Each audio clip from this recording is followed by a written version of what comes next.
Neste vídeo, vamos utilizar o princípio da diagonalização de Cantor para provar que P de n, ou seja, o conjunto potência dos naturais, não é numerável. Para isso, vamos utilizar o princípio da diagonalização de Cantor, que nós aprendemos no último vídeo. Então, recapitulando, seja R uma relação binária sobre um conjunto A e seja D o conjunto diagonal para a relação R, e vai ser definido da seguinte forma: é formado por todo elemento A, tal que A pertence ao conjunto Azão e o par AA não pertence à relação. Para cada elemento da relação A, seja R de A justamente o conjunto que é formado por todos os elementos com os quais A está associado na relação. E então, D, a diagonal, ela vai ser distinta, diferente de cada um desses RAs.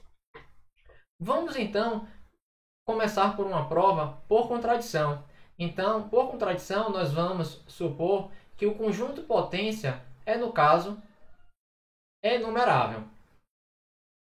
Então, se ele é enumerável, nós podemos justamente escrever ele como uma enumeração. Então, aqui eu terei o conjunto R0, R1, R2 e assim sucessivamente. O conjunto R0, no caso, por ele ser numerável, vai haver uma objeção com os naturais. Então, ele está associado com 0, o R1 com 1, o R2 com 2 e assim sucessivamente. Vamos entender isso por meio de um exemplo.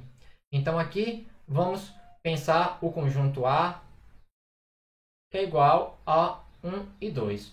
E nós queremos, então, escrever o conjunto potência de A. Então, nós sabemos que o número de elementos é igual a 2 elevado à cardinalidade de A, que vai ser igual a 2 elevado a 2, que vai ser igual a 4. Então, nós teremos R0, R1, R2, R3.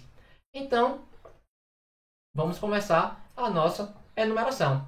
Então, aqui nós vamos colocar os elementos 1 e 2. E aqui vamos definir a nossa numeração. R0, R1, R2, R3. Então, o primeiro conjunto vai estar associado com o conjunto vazio. Então, ele não vai ter nenhuma associação com nenhum elemento. Então, essa linha vai ser vazia. Agora, o R1 ele vai ser o conjunto que possui um único elemento, que é o 1.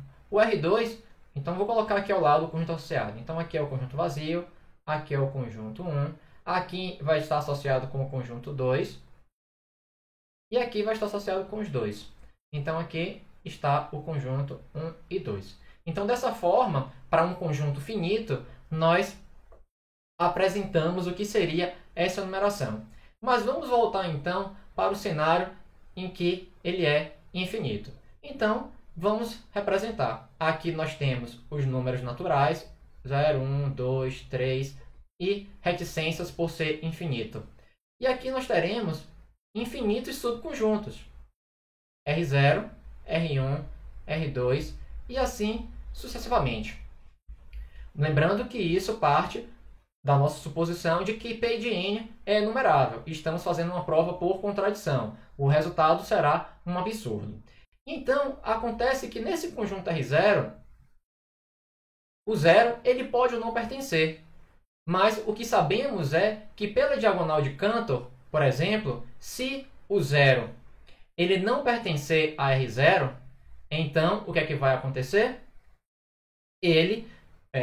Justamente o zero vai pertencer à diagonal de Cantor. Se 1 estiver associado com o R1, então vai acontecer que o 1 não vai pertencer à diagonal de Cantor. Se o 2 não estiver associado, ele vai pertencer à diagonal de Cantor e assim sucessivamente. Dessa forma, nós temos a diagonal de Cantor, que vai ser, na verdade, um subconjunto dos números naturais, pois ela vai ser formada justamente por quem? Por elementos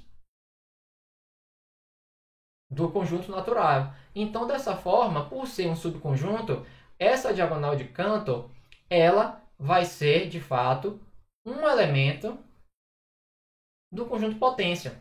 Em outras palavras, vai em algum momento vai acontecer um elemento dessa numeração, vai ser justamente a nossa diagonal de canto. E vamos supor que essa diagonal de canto está associada com o elemento RK, ou seja, ela vai estar associada com um número K nessa numeração.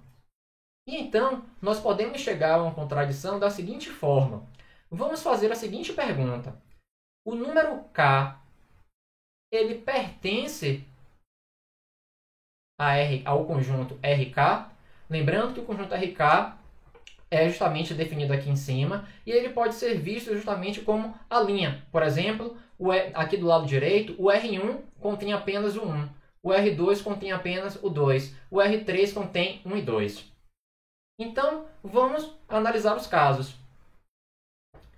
Nós sabemos que RK é igual a D, e vamos responder a essa pergunta. Primeiro caso, sim, suponha que K ele pertence a RK. Então, por construção, nós sabemos que se K ele pertence ao conjunto RK, o que é que vai acontecer? Vai acontecer que K ele não vai pertencer à diagonal. Mas, opa, isso é um conflito, um absurdo, pois D é igual a RK. Mas aqui nós avaliamos e consideramos que K pertence a RK, mas por construção, K não pertence à diagonal de canto, o que é um absurdo. Vamos então para o caso 2. Vamos supor que K ele não pertence ao conjunto RK. Então, dessa forma, por construção, que nós podemos ver aqui em cima, se K ele não pertence a RK, então K ele vai pertencer à diagonal de canto. Mas isso novamente é um absurdo, uma contradição, pois RK é igual a D. Então, dessa forma, nós chegamos a um absurdo, contradizendo então a nossa suposição inicial de que o conjunto potência dos números naturais é enumerável. Em outras palavras, o conjunto potência dos naturais ele não é enumerável, e provamos isso por meio da diagonal de Cantor. Muito obrigado.